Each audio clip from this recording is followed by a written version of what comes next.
पुन्हा एकदा न्यूज 18 लोकमत आणि चेतक मिनरल्स प्रस्तुत रिअल इस्टेट परिसंवाद नवी मुंबई आणि रायगड या कार्यक्रमात आपलं सगळ्यांचं स्वागत. Powered by Reliance industries limited, associate sponsor CREDAI BNM. जाऊयात कार्यक्रमाच्या परिसंवादाच्या पुढल्या विषयाकडे आणि तो विषय आहे अफोर्डेबल आणि लक्झरी हाऊसिंग, अर्थात परवडणारी घरं आणि ज्याच्या त्याच्या क्रयशक्तीनुसार जो तो घेत असलेलं लक्झरी घर. चला, जिव्हाळ्याचा विषय. याविषयी बोलण्याकरता मी या ठिकाणी आमंत्रित करतोय builder association of Navi Mumbai, म्हणजे अर्थात त्यातील मॅनेजिंग कमिटीचे मेंबर, BNMचे कमिटी मेंबर जे आहेत ते म्हणजे शहाजी पाटील. जोरदार टाळ्यांमध्ये आपण मंडळी यांचं स्वागत करूयात. पुढे मी MD प्रोग्रेसिव्ह ग्रुपचे ट्रस्टी बिल्डर असोसिएशन ऑफ नवी मुंबईचे प्रमुख सर्वेसर्वा मिस्टर देवांग त्रिवेदी यांना देखील मी व्यासपीठावरती आमंत्रित करतो. सो याविषयी बोलण्याकरता आपल्याबरोबर या ठिकाणी मान्यवर मंडळी आहेत. आपल्यासोबत आहेत शहाजी पाटीलजी आणि त्याचबरोबर मिस्टर देवांग त्रिवेदी. आपण या विषयातले अनुभवी आहात. पहिला प्रश्न शहाजी पाटीलजी मी आपल्याला घेतो. परवडणारी आणि लक्झरी घरं यामधला फरक काय? परवडणारी आणि लक्झरी घरं हे मुंबईच्या दृष्टीनं रिलेटिव्हिटी आहे. म्हणजे जसं 1 BHK हे मुंबईमध्ये लक्झरी होतं आणि नवी मुंबईमध्ये 1 BHK अफोर्डेबल होतं. आता नवी मुंबईमध्ये 2 BHK हे लक्झरी आहे. जसं मगाशी डिस्कशनमध्ये आलं की आता नवी मुंबईमध्ये सुद्धा रिडेव्हलपमेंट करायची वेळ आलेली आहे. म्हणजे काय झालेलं आहे की आता इथं नवी मुंबईला पर्याय म्हणून उभा राहताना सुरुवातीला अफोर्डेबल कॅटेगरीतली लोकं इथं आलीत आणि मेजॉरिटी इथली पॉप्युलेशन अफोर्डेबल आहे. आता इथं रिडेव्हलपमेंट झाल्यानंतर त्या अफोर्डेबल ज्यांची घरं आहेत त्यांनाच फक्त ॲकोमोडेट होईल एवढी जागा आहे आणि त्याच्यानंतरची घरं ही लक्झरी कॅटेगरीसाठी बनणार आहेत. मग आता लक्झरी कॅटेगरी नवी मुंबईमध्ये घरं बनणार, तर आता अफोर्डेबलसाठी दुसऱ्या जागेची गरज आहे. मग जी आपण तिसरी मुंबई किंवा नैनाचा विचार करतो. आता हे करताना गव्हर्नमेंटनं तिथं जशी जागा आहे त्या पद्धतीने UDCPR प्रमाणे त्यांना डेव्हलप करायला स्कोप द्यायला पाहिजे होता. त्याच्याऐवजी गव्हर्नमेंटनं त्यातली लोकांची जागा कशी काढून घेता येईल या पद्धतीचा थॉट समोर आणला आणि तो एकदम चुकीचा आहे आणि तो अफोर्डेबल घरांच्यासाठी मारक आहे. आता गव्हर्नमेंटनं काय केलं की त्यातली जी जागा आहे त्यातली 60% जागा काढून घेऊन 40% जागा त्या लँड ओनरकडे ठेवायचं प्लॅनिंग केलं. त्यामुळं नॅचरली त्याला 2.5 FSI वापरायचं आहे. आता त्याच्या पुढे जाऊन अजून लोकांचं डिमांड आहे की तिथे UDCPR यायला पाहिजे, म्हणजे अजून तो FSI वाढणार आहे. मग नवी मुंबई ज्यावेळेला डेव्हलप झाली त्यावेळेला सिडकोनं इथं बैठक चाळी बांधल्या. तिथं पहिल्यांदा लोकं आली. त्याच्यानंतर 4 माळ्याची घरं बांधलीत, 1 रूम किचन 1 BHK. ती लोकं राहायला आलीत आणि त्या लोकांनी राहून नवीन सिटीसाठी ते वसवण्यासाठीचे जे सुरुवातीचे एफर्ट्स होते ते 10-15 वर्ष त्यांनी तिथं खर्च केल्यानंतर 15-20 वर्षानंतर लक्झरी कॅटेगरीतली लोक आली. सेम कुठलीही सिटी वसवताना हा पॅटर्न आहे. मला देवांगजी आपल्याकडे यायचं आहे. अर्थात देवांगजी आपल्याशी बोलताना हिंदीतनं व्यक्त होणार आहे, त्यामुळे भाषा काय अर्थावर ठरू शकत नाही. पण मी त्यांना प्रश्न विचारतोय की नवी मुंबई आणि रायगड विकसित होत असताना, म्हणजे तिसरी नवी मुंबई डेव्हलप होत असताना लक्झरी घरांची मागणी वाढते आहे का? बऱ्याचपैकी वाढत आहे. First and foremost New Bombay के जो अंदर आज तक रीडेवलपमेंट नहीं था. Plots are saturated, so there is no new supply of plots. And in last 3 years काफ़ी सारे प्लॉट्स ऑक्शन हुए हैं. तो उसके माध्यम से जो भी वर्किंग होता है from developer's perspective, he has to bid in the tender. Even during taking up redevelopment also competitive environment होता है. तो उसका बेसिक कॉस्ट है, cost to him anywhere in New Bombay जो उसको घर में पड़ता है वो है 10,000 rupees a square feet on the saleable area या बिल्टअप एरिया. सो आज उसके पास और कोई पर्याय नहीं है but to sell at at least 14-15,000 rupees a square feet. एकदम ट्रांसपेरेंट कॉस्टिंग जो है मैं बता रहा हूँ, minimum. It can go in places like Palm Beach and all, it can go 20,000 and upwards, and it can go to almost 30,000 rupees a square feet. तो last couple of years 10 साल से यहाँ पर Koparkhairane, Ghansoli, Vashi, Sanpada, Palm Beach, Nerul, CBD, यहाँ पर supply बहुत छोटी C थी, minuscule थी. Now CIDCO wanted money for infrastructure और उन्होंने काफ़ी सारे प्रोजेक्ट्स टेंडर किए. They had to fund airport, MTHL and various other things. So that supply has come into the market in form of land. And this particular land which is available, जो available है to the developer, will definitely come in the form of luxury housing. अभी आप foreign consultants जैसे एनारॉक होगा, JLL होगा, Knight Frank है, उन लोग जो लग्जरी हाउसिंग है उसको डेफिनेशन दिया है anything upwards of 1.5 crore. So अगर ये सेगमेंट जो है वो सेगमेंट में जहाँ सप्लाई ज़ीरो थी और 20 साल से वहाँ पर डिमांड है, तो आप देखोगे कि सप्लाई और demand decides the future rates.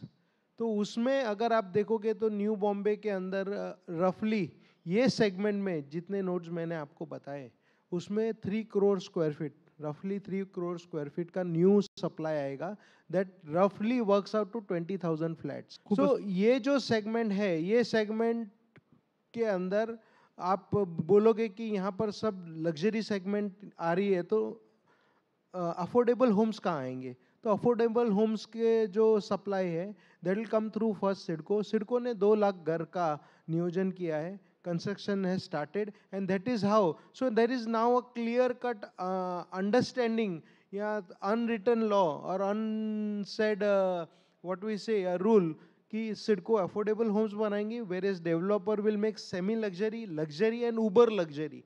अभी there is a 500 flats of supply which is coming out 10 crore upwards in Navi Mumbai. बर तो ये जो सप्लाई है उसके अंदर 60% 50% supply has already been exhausted, और जो सेगमेंट मैंने मिड सेगमेंट बोला 1.5 करोड़ टू 3.5 करोड़, उसमें भी 40% सेल हो चुका है। और मुझे लगता है कि बाकी सेल करने में भी कोई ज़्यादा कष्ट नहीं होगा, because earlier New Bombay used to sell because people are pushing it because of price and other things. अभी पुल है, लोग यहाँ पर आके अपने स्व खुशी से और of their own they want to shift to Navi Mumbai, and that is the biggest shift in the mindset. उसके reasons बहुत सारे हैं। और एक जगह जहाँ पर अफोर्डेबल्स या semi affordable homes, semi luxury homes आने के बहुत बड़े तादाद में चांसेस है, which is almost as I said 3 crore square feet here, so almost 2 crore square feet will come in next 5 years time.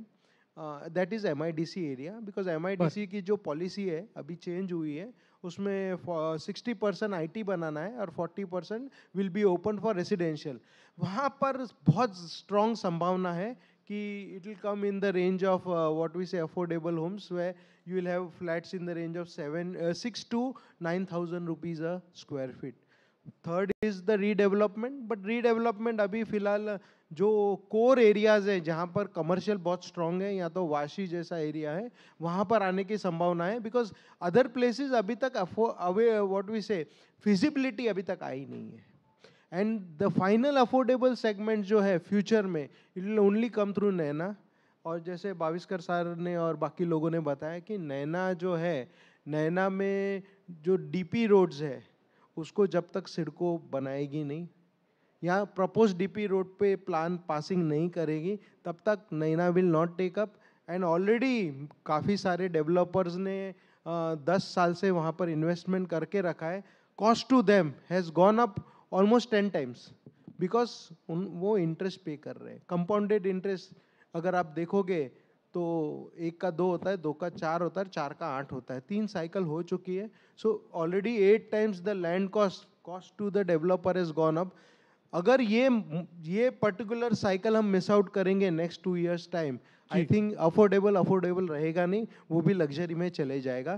पुढल्या प्रश्नाकडे मी जातोय, आपल्याकडे येतो शहाजी पाटीलजी मी, की एक बूम असतं बऱ्याच वेळेस, एक काहीतरी असं वातावरण तयार होतं आणि त्यानंतर काही गोष्टी बदलतात। आपल्या आयुष्यात गेल्या कोरोनाच्या कालावधीत खूप काही गोष्टी बदलल्या, त्याचे सकारात्मक परिणामही दिसले आणि नकारात्मक परिणाम पण दिसले। पण रिअल इस्टेट सेक्टरमध्ये कोरोनानंतर कोणत्या प्रकारच्या घरांची मागणी वाढली आहे असं आपल्याला वाटतं? कोरोनानंतर कोरोनाच्या पिरियडमध्ये लोकांना ऑफिसेस त्यांच्या घरातून चालवायला लागले आणि बऱ्याच कंपन्यांनी आता ऑफिस स्पेस कमी करून वर्क फ्रॉम होमचं कल्चर चालू केलं। त्याच्यामुळे आता 1 BHKची रिक्वायरमेंट 2 BHKमध्ये गेली। लोकांना घरामध्ये एक ऑफिस असावं ही नवीन रिक्वायरमेंट तयार झाली आणि त्या नवीन रिक्वायरमेंटप्रमाणे आता कंपन्यांनी त्यांना तुमच्या घरामध्ये अगदी ACच्या बिलापासून ते इंटरनेटच्या कनेक्शनपासून आणि तुम्हाला ॲडिशनल पैसे द्यायला सुरुवात केली की तुम्ही घरामधूनच ऑपरेट करता त्या पद्धतीने. त्यामुळं 2 BHK हे आता नवीन अफोर्डेबलची डेफिनेशन झाली, की पूर्वी जे आपण 1 BHK म्हणत होतो, ते 2 BHK ही मिनिमम रिक्वायरमेंट झालेलं आहे कोरोनानंतर. देवांगजी, मला आपल्याकडे यायचं आहे. मी जसं नवी मुंबई 3 नवी मुंबई 3 असं म्हणतोय, म्हणजे नियोजित शहर म्हणून नवी मुंबईकडे बघितलं गेलं, मग इथे इमारतींची गर्दी वाढत गेली किंवा आता हवी तशी जागा उरलेली नसेल विकासासाठी, मग आपण हळूच पुढे सरकलो आहे. त्यामध्ये आपण आता वाशी विकसित झाल्याचं बघितलं, उल्वे विकसित होत आहे, तर द्रोणागिरी विकासाच्या मार्गावर आहे, अंडर डेव्हलपमेंट. या तिन्ही ठिकाणी परवडणाऱ्या घरांच्या मागणीत काही फरक आहे का? म्हणजे आपला अभ्यास काय सांगतो? माझा अभ्यास ते सांगतो की परवडणारा घर नवी मुंबईमध्ये राहिला नाही. बरं, स्ट्रेट मी गोड गोड गोड गोड गोड नाही थेट जे काय असेल थेट तयारी करून ठेवा, असं त्यांचं म्हणणं आहे. 1 बेडरूम हॉल किचन वाशीमध्ये घ्यायचं असेल तर 1 कोटी. चांगला बिल्डिंग, डिसेंट बिल्डिंग, बरोबर. नॉट सुपर लक्झरी, डिसेंट बिल्डिंगमध्ये 1 कोटीचा खाली आपल्याला भेटणार नाही आणि 2 BHK 1.25 कोटीचा खाली भेटणार नाही. तर याचा एकच सोल्युशन आहे की जे रिडेव्हलपमेंट आहे त्याच्यासाठी NMMC, इकडची महापालिका आणि CIDCO, they should make kind of a facilitative body where the entire process of permissions and other thing should be done very very smoothly and fast. Second thing पण ते होत नाही असं तुमचं म्हणणं आहे. परमिशनच्या बाबतीत विकासकांना त्रास होतो, बिल्डरला त्रास होतो, तेच मी सांगतो, खेटे मारावे लागतात. जेवढे फास्ट सप्लाय मार्केटमध्ये येणार तेच नियंत्रण आणणार प्राईजमध्ये. आम्ही इथे 500 डेव्हलपर्स आहेत. 500 डेव्हलपर्स म्हणजे 500 एंटरप्रेनर्स. आणि कुठलेही परिसराचा ज्यावेळेस विकास होतो त्यावेळेस ते GDP म्हणून सांगतात, gross domestic product. Navi Mumbai आणि आजूबाजूचा परिसरात सर्वात मोठा जे कॉन्ट्रीब्युशन आहे ते डेव्हलपर्सचं आहे. We are ready. आमच्याकडे इन्व्हेस्टर पण आहेत, इन्व्हेस्टमेंट पण आहे, बँकरचा पण सपोर्ट आहे आणि ग्राहक पण आहेत. ग्राहक रांगेत उभे राहिलेले आहेत की तुम्ही नवा प्रकल्प सुरुवात करा, आम्हाला इन्व्हेस्ट करायचं आहे स्वतःच्या घरासाठी किंवा मुलाबाळांसाठी. आम्हाला हेच पाहिजे की आम्हाला ऑपॉर्च्युनिटी द्या की हे आम्ही स्वप्न जे आहे सरकारच्या, मोदी साहेबांच्या, ते आमच्या माध्यमातून आम्ही पूर्ण करू. आणि ते फॉल्स प्रॉमिस नाही. हे मोठं, एवढं मोठं शहर, हेच प्रकल्प जे डेव्हलपर आहे त्यांनी जे डेव्हलप केलेलं आहे. आम्ही फ्युचरमध्ये पण हेच डेव्हलपर असणार, ते डेव्हलप करणार. आम्हाला पाठिंबा द्या, आम्हाला फॅसिलिटेट करा आणि आम्हाला एनकरेज करा. तेच आमची नम्र विनंती आणि प्रार्थना. येस येस, वा, ते अगदी गॅरंटीने खरं तर हा मुद्दा मांडतात. हल्ली आपण पाहिलं की आपले पंतप्रधान देखील गॅरंटीने बरीचशी कामं जी ती करताना दिसत आहेत. म्हणून मला या ठिकाणी म्हणावंसं वाटतं की अफोर्डेबल हाऊसिंग म्हणजे परवडणारी घरं आणि लक्झरी हाऊसिंग हा अर्थात ज्याच्या त्याच्या क्रयशक्तीचा विषय आहे. आपले खूप खूप धन्यवाद या परिसंवाद सहभागी झाल्याबद्दल.